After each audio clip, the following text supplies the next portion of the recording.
Harshad here, and we are seeing here how to write a statement of purpose. Now, if you remember, in the last class, we have finished the first trajectory that we have taken. We have seen the documents you will have to write from applying for the job to finally resigning from that particular job. Now, that is one trajectory we have completed last time, the job trajectory. The second trajectory we are learning about is higher education trajectory. If you remember, we are starting to write letters for two purposes here. First, some of you after your third year will either choose the job path, and the rest of you will choose the higher education path. So we have completed the documents for those who are going to choose the job path. Now let us focus on those who will choose the path that leads to higher education. Now when you are applying for higher education anywhere, let us assume that all of you will go for MBA. When I mean higher education, when you apply for MBA, of course you will have to write an admission form which is specific to each university. You may have to write recommendation letters and the other things. You may have to write an application letter of your own. You may have to give your resume. But in addition to all these documents, we need to write one very, very peculiar and very important document, and it is statement of purpose. Statement of purpose is not very popular in India yet, but if you're applying to any foreign universities, any Western countries, then you will have to write a statement of purpose as a part of your university admission documents. Your documentation will not be complete without writing a statement of purpose. In fact, a statement of purpose is as important as your academic score when it comes to taking admission in a foreign university. You may have heard sometimes the students are asked to write essays. So along with the essays on different topics, statement of purpose is a very important document that you write, and whether you get an admission or whether you are rejected from the university, it depends very heavily on the kind of SOP that you are writing. Remember, the admission process in the Western universities is not like in India. In India, there is a very clear merit list, and this merit list is on the basis of the marks that you have scored at your previous degree, or if there is an entrance test, then on the basis of your score in the entrance test, the university comes up with the merit list and you get admission with that. There is no dispute whatsoever. However, in the Western countries, you can think about UK, you can think about Australia, New Zealand, United States, Canada. At all of these places, they do not come up with a merit list. The admission is far more discretionary, and it depends on the admission officials. Just because you were the gold medalist here and you have scored 99.9% does not mean that you will get an admission. It is possible that you, despite scoring 99.9%, is rejected, whereas a person who has just scored 43% was selected for admission. So it is extremely discretionary. It depends on you as a person, as a human being, as an individual, and it does not really depend on how well you have scored in your final exams. And that's why we have this method of writing statement of purpose, or SOP as it is called. It is the SOP where you can demonstrate your talent, something that your resume in itself cannot show. So think about SOP in this way. It's a letter that you are writing in order to market yourself and demonstrate yourself as the most suitable candidate to be hired or to be recruited in that university for completing a particular course. Your statement of purpose is basically an argument that you're writing from start, what kind of person you are, to finish, what kind of person you will become, and how and where that particular university comes into the picture exactly. So it's a journey that we are basically tracing. What kind of person you were, what molded you to be the kind of person you are, why you want to go to that particular university now, and how that course is going to help you, and what kind of person you think you are going to emerge afterwards. This is the journey that you are going to portray here, and the person who portrays the most promising life journey, of course, there is a high chance that he is going to get accepted. Because again, the recruitment officials there, the university officials, they are not looking at a person who is the best at his studies. They are looking at a person who is well-rounded personality.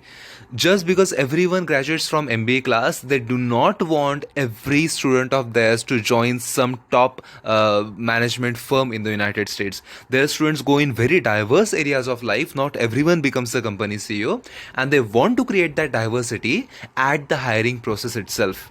So that is what we are looking at basically. So in your statement of purpose, it doesn't matter if you're not really good at business, even if you have been really active in social work, even if you have been really active maybe in your school projects, you have done something for the slums in your country, anything you have done out of the ordinary, that really highlights you as a person for them, and that gives you some brownie points. So let us look at statement of purpose now. Please remember, we are looking at statement of purpose here from the exam point of view. In reality, a lot of students who go to foreign countries, they hire professionals to write statement of purpose for them. Those who cannot hire professionals, believe me, I'm not exaggerating, they go over their statement of purpose for 6 months. They do 6 months of research, they write multiple drafts, they take opinions of different experts, and then they finalize their statement of purpose, because it is such an important document. So what I'm going to demonstrate now in next 10 minutes, please understand, it is from the exam point of view only. It's good what we are seeing is extremely authentic, but it is not anywhere near to the statement of purpose that you will actually have to write after your third year. So keep that in mind, and let us look at this document now. The very basic format of statement of purpose we have created here is, we are writing a letter that is divided into 6 paragraphs. These 6 paragraphs are in front of your eyes now. It appears as sequence. So what is the sequence? The first paragraph will be devoted to your introduction. Remember, your introduction has to be the special kind of introduction here, which I will not know by looking at your resume and application letter. Your resume tells me about your qualification, your job experience, and everything else. So does your application letter. So your introduction here should tell me something which is not known by the resume and the application letter. The second paragraph is devoted to your extracurriculars. Again, please note the same rule here.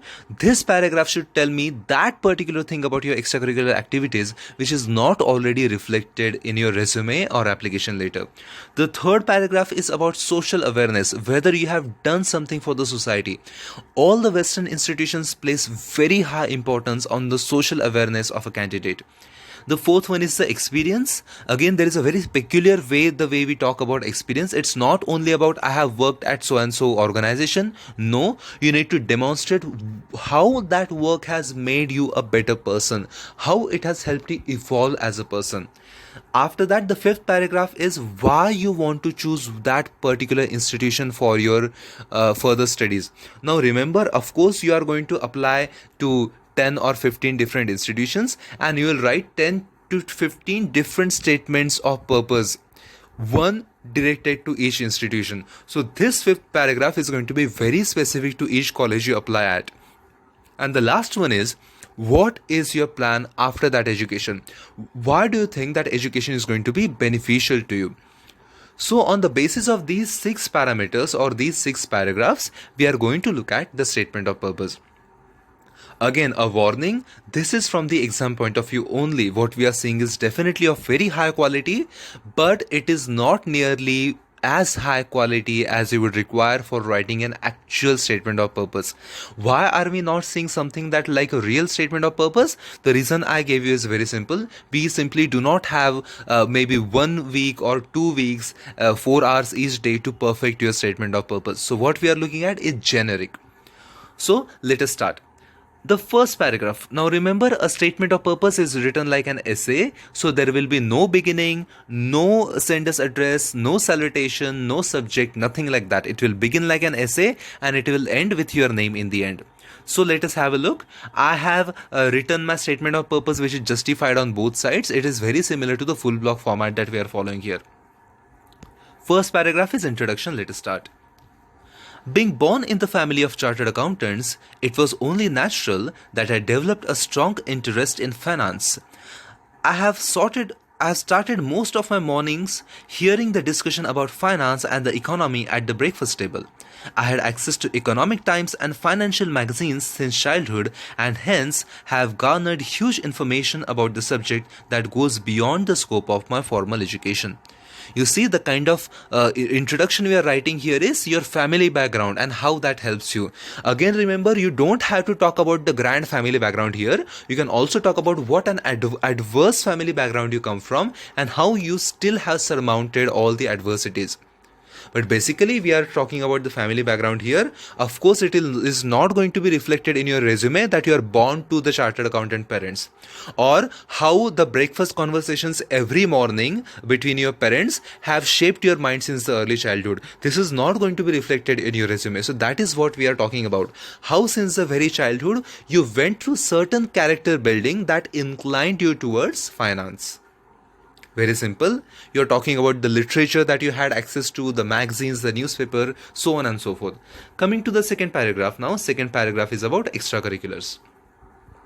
Remember here, simple extracurriculars like, hey, I swim, hey, I play badminton, I paint. These kind of extracurriculars have zero value whatsoever. So when you're writing about extracurriculars, it can certainly be something like painting, but it has to be substantial. So for example, you are a painter and the community call in your locality, maybe suppose you live in Borivali, so maybe the community call of, I know a lot of students in our class may be Jain, so maybe your community may have some particular place, a hall, a gathering place. There they hold your exhibitions every year. You see something like, no, that's quite an achievement. Or I'm a singer. No, that's not good enough. You are a singer, you have a YouTube channel with 800,000 subscribers. Now that is something worth talking about. Or you're a singer and you get invited from Gujarat, you get invited from different art festivals throughout the state. Now that is something worth talking about. So your extracurricular activities can be totally unrelated to your field, but they have to be very, very substantial. So let us talk about this. Now, some of you might be thinking, I don't have anything grand to write. Now, the simple answer to that, such a query like that is, remember, character building or resume building is the process the students start much in advance. It is not that you wake up one fine day and you decide to write a statement of purpose. If you do that, your statement of purpose is going to be very basic and very bland. Usually students start preparing towards this 3 to 5 years in advance, and they do the kind of things that would look good on their statement of purpose. Okay, so remember, you are not allowed to lie here at all. So let us look at the second paragraph, extracurricular. While in school, being tall with a good personality and owing to the exposure I had, I was quickly spotted in my class and made a division representative. But it was in college days that I gained interest in public speaking, a skill that came handy when I contested the election for the post of General Secretary and won. During my tenure as the GS of my college, we managed to get the highest participation of students from other colleges for our for our annual intercollegiate festival Antarang. So this is the extracurricular. In extracurricular, we are talking about, we are very smartly telling that we are very good looking here. We have a good personality. We have very impressive physique. That is what we are talking about here without sounding boastful. And also how that helped you gain opportunities. Since very childhood you were the monitor of the class, that built your confidence. You became general secretary. You are also telling that you are a very good public speaker. Remember, we are including all these qualities without sounding boastful. And as a general secretary, you have done something really, really grand. You managed the highest participation of students from other colleges ever seen, and so that bears testimony to your management skills as a general secretary, your leadership skills. The third paragraph is about, let us have a look here, social awareness. So let us see how we have written our third paragraph. Seeing the condition of the kids living in slums adjacent to my college, I started a donation drive on Facebook and appealed to my friends to donate books. With their support, the drive became a movement, and within a month, we received books worth 81,000 rupees.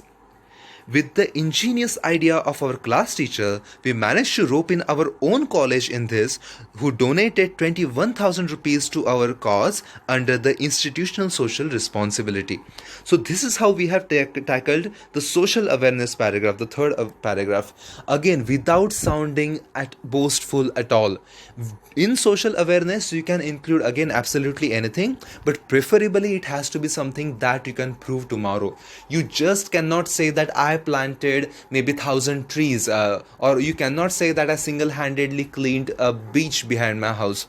You cannot say that unless there is a proof. You have to demonstrate that. So it is possible that maybe some Facebook page, or it is possible that some WhatsApp page, or maybe the local politician tweeted about you cleaning the beach. Somebody should bear testimony to whatever you have done. It is possible that the local newspaper or a magazine took notice of your efforts. There was a small news published about it. If there has been something like this, then do write about it. Otherwise, they are going to be highly skeptical of such grand claims, and these claims will not sail through. Now, whatever we have written here in our third paragraph, please note that we have a proof for everything. What we have written is, you saw the kids living in the slums and you started a drive to get books for them. You started a drive on Facebook. You see, you are going to have a proof for this. Every time the people donated the book, there is going to be a proof on that Facebook page. And again, without sounding boastful, it's very important. You are saying your friends supported you. You are saying your class teacher gave you the idea. You see, you are giving credit to your college that donated the money. You are not giving credit to yourself anywhere. It's extremely important to sound humble at these places. You don't want to sound like a salesman. You don't want, actually that's what you're doing, but you don't want to sound like you're trying to sell yourself too hard. That will put them on the back foot. You don't want to do that. So very simple. Now let us look at the fourth paragraph. Again, the fourth paragraph is about your experience. While talking about experience, as we have seen before, you cannot just say that I have done so and so. You need to talk about how it helped you to grow as a person or to grow as a professional. So let us have a look at this. Soon after graduating, I got a job as an assistant manager in the accounts section of State Bank of Hyderabad, and my very first posting was at the head office in Worli. It was the time of the merger of the nationalized banks in India. Today, I consider myself fortunate to have worked in close association with the general manager accounts and having experienced the process of merger and acquisition firsthand. This unique experience of mine has given me greater exposure and insight into the account side of the M&A process. You see, you are again highlighting your qualities. You are saying you quickly got a job in a very important bank in your country, a nationalized bank. You got job as an assistant manager, which is usually the entry level position in account section, and it helped you because you were working in close association with a very important guy, and you have seen the procedure of merger acquisition firsthand. So what happens with the balance sheet, what happens with the accounts, you have experienced these things firsthand during this process. Maybe you even had a contribution to it. So that makes you kind of expert in your own field here. In fact, what it implies is you may have just 1 year or 2 years of experience, but in this short experience, you have learned so much about merger and acquisition process of companies that your experience in these 2 years is far, far greater than experience of any other person who has worked for the similar duration. 2 साल काम करने के बाद आपने बहुत ज़्यादा कुछ सीखा है, and it is simply incomparable to what others might have learned. They might have definitely learned lesser. So that is how your experience has helped you. Now the fifth paragraph is about why you want to choose that particular institution. Let us have a look at this. Soon after graduating, apart from being in the top 50 B schools in the United States, your institution boasts of a large body of international students. You also have excellent scholarship programs, which is something I can be benefited from. Also, a long list of your alumni who are at prestigious positions in the business world in America as well as overseas bear testimony to the academic excellence of your institution. Again, we are being very honest and humble here. We are saying we want to study at your institution because you are, of course, one of the top institutions. You have a lot of international students, which will make me feel comfortable. The third thing you are saying is you have scholarship programs. You have a history of giving scholarships. This is something that I'm looking forward to. And the last is your institution has produced global CEO. That proves that you are one of the best institutions in the world. You are being very honest here. You are also flattering them a little, of course, but you are also being very honest. Now, this is the place where some students also go beyond the scope of what we have written and talk about one particular professor. They can say that I have already established a contact with this particular professor. He would be very happy to take me on as a student, and I would like to work with him. I would like to learn under him. That's why I'm choosing your institution. There can be so many reasons. Or yours is the only college in the United States that offers me one particular certificate course. I want to take that, and that's the reason I'm looking forward to you. So there can be so many reasons. As many people as we have in the class, there can be as many reasons. Simple. And the last paragraph is devoted to what you plan to do after that particular education. Remember, the small trick here is you never say you are looking forward to make a great career in the United States. Nobody likes immigrants. Okay, although America takes a lot of immigrants, nobody likes immigrants, honestly. They know that you go there only to work there ultimately. You are not spending big money so that you can just get the good stamp, a good brand university on your resume. But if you say here that you are going there only so that you can get a well-paying job in America, that's going to raise a red flag. So what we are writing is something like this. The global exposure and meticulous training I will get at your institution will help me to come back to India, join my parents' business, and make it grow as per the demands of our young demographic. It is my dream to turn my family firm into India's leading financial service company. I will be proud to see my name in the list of your most noteworthy alumni. So that's a very simple last paragraph. I want to learn with you so that I can come back, I can revamp my parents' business and make it into a financial service company, maybe technologically enabled and things like that. So you want to be a next generation entrepreneur, and that's why you want to learn at their top university. You will be benefited with your contacts there, with the platform there, and you can come back and apply that knowledge for your own country. And the last line is very beautiful. It's very important. I will be proud to see my name in the list of your most noteworthy alumni. Basically what we are saying is मुझे अपना alumni बना लो, मतलब give me admission. That's what we are saying. And the letter ends like this with your signature and the name below that. As simple as that. Some people also write the date below the name, the date on which you are writing the letter. Some people below the name write the date, and below the date they also write the place. Or you can change the sequence, the name, the place, it is as simple as Mumbai, and below that people write date. So today's date, for example, when I'm shooting this, it is 19th October. So 19th October 2019. Sorry, 2020, as simple as that. So that is what a statement of purpose is. It is going to be a long document, yes, of course. So in the exam, if you have an alternative between statement of purpose and some shorter letter, I will always encourage you to write a shorter letter to conserve your time. But statement of purpose is a very, very important document, and there is a 99% chance a question will be asked on this in the exam. So you can have a look at this. I'm zooming out. Your statement of purpose looks something like this. This is the sequence, the 6 paragraphs theme wise. In reality, of course, you are not going to write the sequence. You are going to start the letter from here with the first paragraph, and the first, the second, the third, the fourth, fifth, and the sixth. It looks like this. I hope you have understood this. If you have not, just go through this video again, and remember, this same sample statement of purpose that we have used is also uploaded on Edmodo. Just have a look at this after you finish with the video. Alright, have a great day. Bye bye.